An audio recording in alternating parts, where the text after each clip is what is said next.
Di antaranya surah At-Talaq, surah nomor 65 ayat 2 sampai ayat 5. Kita dengarkan sama-sama dan kita tadabburi. A'udzubillahi minasyaitonirrajim. Bismillahirrahmanirrahim. Wa may yattaqillaha yaj'al lahu makhraja. Siapa yang bertakwa kepada Allah, Allah akan berikan kepadanya makhraja. Makhraja itu begini Bapak Ibu sekalian. Kalau Bapak Ibu lagi haji dan umroh, ada yang mau berangkat misalnya insya Allah atau nanti nyusul berangkat, coba perhatikan kalau kita lagi di hotel di Mekah atau di Madinah, itu tangga daruratnya untuk menyelamatkan diri kalau liftnya mati, listrik mati, terjadi kebakaran, tertulis makhraj, mim kha ra jim, makhraj. Dan Allah menggunakan dalam Al-Quran di sini dikatakan yang bertakwa kepada Allah, Allah berikan makhraja, jalan keluar yang bisa menyelamatkan dia dari masalah yang sedang dia hadapi. Ini artinya makhraj. Makna yang lain, orang-orang Arab Bapak Ibu sekalian kalau lagi jalan di sebuah jalan yang sempit, membuat tubuhnya nggak bisa bergerak, kemudian dia dapat sebuah lapangan luas dia bisa lari, maka tempat transisi dari tempat yang sempit ke lapangan yang luas itu namanya makhraj. Contoh yang lain, biawak. Biawak itu binatang yang suka membuat lubang di tanah. Kalau mereka masuk ke tanah, ini biasa biawak padang pasir. Kalau mereka masuk ke lubang padang pasir di bawah tanah, lubangnya di bawah besar kan? Ya, rumahnya dia di bawah besar, tapi mulut untuk masuk ke situ kecil. Jadi kadang-kadang dia kalau sudah masuk dikecilin lagi. Jadi kadang-kadang kita kira lubang biawak itu hanya lubang semut karena kecilnya lubangnya, gitu kan. Ini semua agar dia aman dari musuh. Nah, dalam bahasa Arab, lubangnya biawak itu yang kemudian biawak bisa keluar dari situ, kemudian dia dapat lapangan luas, dia bisa lari, itu namanya makhraj. Inilah yang Allah gunakan. Orang yang bertakwa kepada Allah, Allah berikan makhraja, jalan keluar dari masalah dia setelah dia sempit, sakit ke sembuh, miskin ke kaya, bodoh ke pintar, gitu kan. Semua dikasih oleh Allah Subhanahu wa taala. Kemudian Allah katakan dalam ayat ketiganya, ayat 2 tadi itu, yang ayat ketiganya wa yarzuqhu min haitsu la yahtasib, dan Allah berikan rezeki kepadanya dari tempat dia tidak sangka-sangka. Insyaallah besok pagi kita akan bahas tema, saya tidak hafal tempatnya di mana, nanti ditanya panitia. Judulnya Saudaraku Inilah Rahasia Rezekimu. Panjang lebar saya akan bahas masalah rezeki dan insya Allah Bapak Ibu akan lebih paham. Tapi di sini orang bertakwa Allah akan berikan rezeki kepadanya dari tempat tidak disangka-sangka. Ini ayat yang ketiga. Ayat yang keempat, sama surah At-Talaq, Allah bilang, wa may yattaqillaha yaj'al min amrihi yusra. Siapa yang bertakwa kepada Allah, Allah akan jadikan ayat kedua tadi makhrajnya, jalan keluar dari masalahnya yusra, mudah. Jadi kalau cuma makhraj tadi di ayat kedua, bisa saja kita sakit sembuh itu melalui operasi misalnya. Tapi di sini ayat keempat menjelaskan tanpa operasi bisa sembuh. Allah mudahin jalan keluarnya itu. Lalu ayat kelimanya Allah mengatakan, wa may yattaqillaha yukaffir anhu sayyi'atihi wa yu'dhim lahu ajra. Siapa yang bertakwa kepada Allah, Allah akan ampuni semua kesalahannya dan Allah akan lipat gandakan balasan ibadahnya. Yang lain surah Al-Imran. Surah Al-Imran surah nomor 3 ayatnya 133. Allah Subhanahu wa taala mengatakan, a'udzubillahi minasyaitonirrajim, wasari'u ila magfiratin min rabbikum wa jannatin arduhas samawati wal ardi uiddat lil muttaqin. Berlumba-lumbalah kalian, segera bertaubat, minta ampun kepada Allah Tuhan kalian. Dosa-dosa yang berlalu jangan dibiarkan. Itu seperti makanan busuk yang berbahaya bagi kita. Minta maaf kepada Allah dan kejar surga. Mulai sekarang beramal saleh. Kejar surga, yang surga itu luasnya seluas langit dan bumi. Penutupan ayatnya Allah bilang, uiddat lil muttaqin. Hanya dijanjikan untuk orang-orang yang bertakwa. Jadi surga yang kita idam-idamkan itu hanya didapatkan oleh orang yang bertakwa. Dan ada banyak sekali ya, ayat-ayat Al-Quran, diantaranya ayat lain, innallaha ma'al ladzina taqaw wal ladzina hum muhsinun. Allah selalu memenuhi kebutuhan orang yang bertakwa dan orang yang berbuat baik. Dan saya katakan tadi ada 226 ayat berhubungan dengan masalah ini, saya tidak bahas semuanya.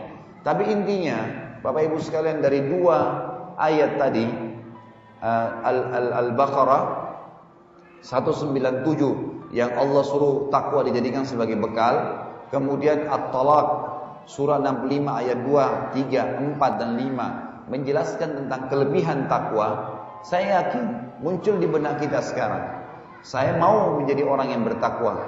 Dia ibadah, pahalanya besar, banyak ayat yang menyuruh. Tapi saya ingin tanya, apa itu takwa, Ustaz?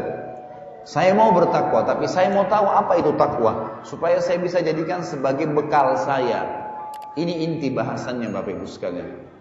Ali bin Abi Thalib radhiyallahu anhu, sahabat Nabi yang mulia, pernah ditanya, wahai Ali, apa menurut Anda takwa itu?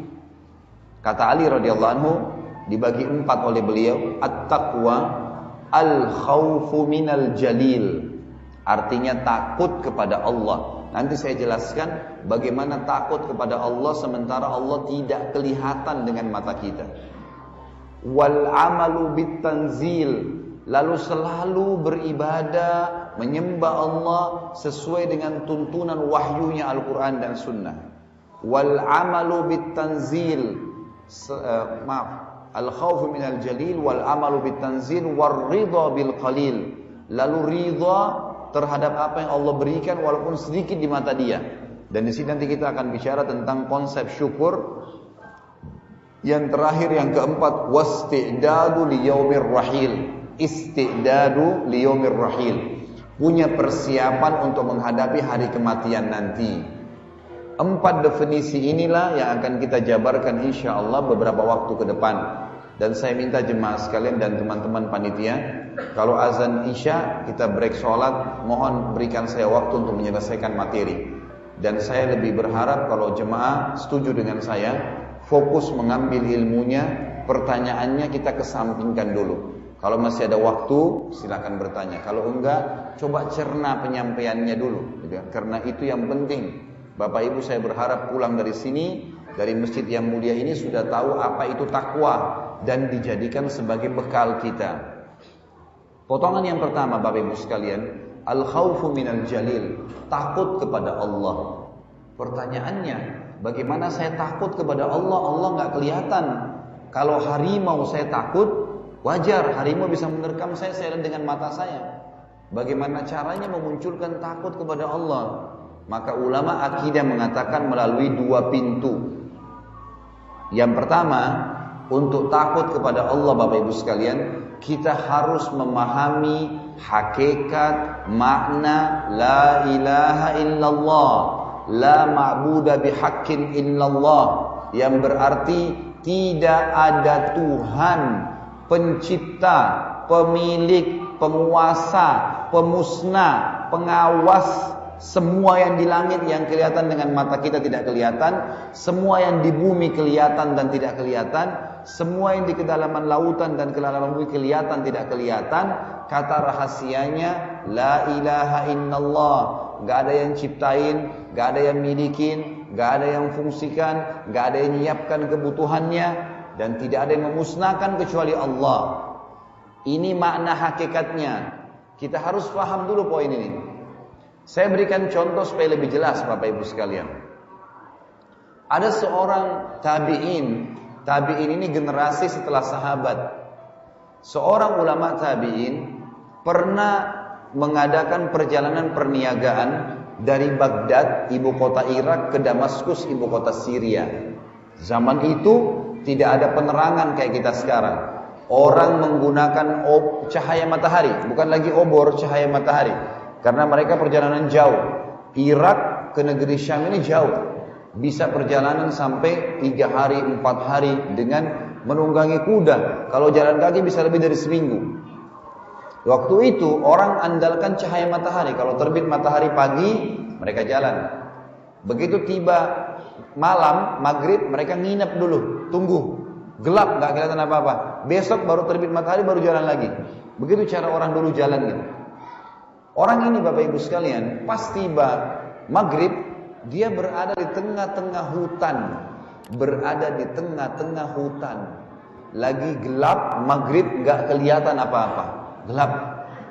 Maka dia terpaksa nginap di situ. Dalam kisah sahihnya, dia nginap di situ.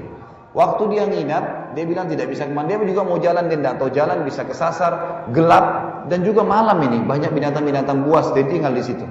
Kemudian dia seperti layaknya musafir, jamak sholatnya maghrib isya. Habis itu dia tidur, istirahat di awal malam. Kalau kita sekarang jam 11 malam, dia bangun, dia sholat tahajud. Ini dalam kisah dia. Setelah dia sholat 2 rakaat Bapak Ibu sekalian, setelah salam, dalam kisah ini diceritakan, dia bilang, tiba-tiba waktu saya ingin sholat rakaat yang selanjutnya, baru mau takbir, di depan mata saya ada harimau yang sudah membuka mulutnya, mengeluarkan suara seperti lagi kelaparan dan siap menerkam saya. Coba Bapak Ibu bayangkan kalau kita di posisi orang ini, di tengah hutan, sendirian, ada harimau di depan mata kita, siap menerkam karena kelaparan. Perhatikan baik-baik apa yang terjadi Bapak Ibu sekalian. Dia bilang, waktu itu saya berpikir, kalau saya lari, tetap saya akan diserang oleh harimau ini. Dia lebih menguasai hutan dan dia lebih kuat daripada saya. Matanya lebih terang di malam hari. Lalu dia bilang, tiba-tiba pada saat itu terlintas dalam hati saya, mungkin ini karena berkah dia sholat malam tadi, Allah subhanahu wa ta'ala berikan dalam hatinya keimanan. Maka dia tiba-tiba bilang begini, wahai harimau, dia tunjuk harimau itu, kalau seandainya Allah, udah bukan jam 7. Baik, ini sebentar, satu ini. Dia bilang, kalau seandainya wahai harimau, kau diutus oleh Allah yang telah menciptakan saya dan kamu, maka untuk memakanku aku tidak akan melawan. Tetapi kalau seandainya engkau datang untuk memangsaku, tidak ada perintah dari Allah, maka aku akan minta kepada Allah yang menciptakan aku dan kamu untuk menghancurkanmu. Apa yang terjadi Bapak Ibu sekalian? Dalam kisah yang dikatakan harimau itu menundukkan pandangan matanya dari orang soleh ini dan meninggalkan, gak jadi dimakan. Apa pelajaran kita bisa ambil dari sini? Ternyata harimau yang buas pun ciptaannya Allah. Allah mampu menundukkannya, dan apapun yang kelihatan tidak kelihatan, kalimatnya la ilaha illallah, nggak ada yang ciptakan kecuali Allah subhanahu wa ta'ala. Kita akan terus lanjutkan insyaallah, tapi setelah nanti sholat isya. Subhanakallahumma bihamdika asyhadu an la ilaha illa anta astaghfiruka wa atubu ilaik. Wassalamualaikum warahmatullahi wabarakatuh.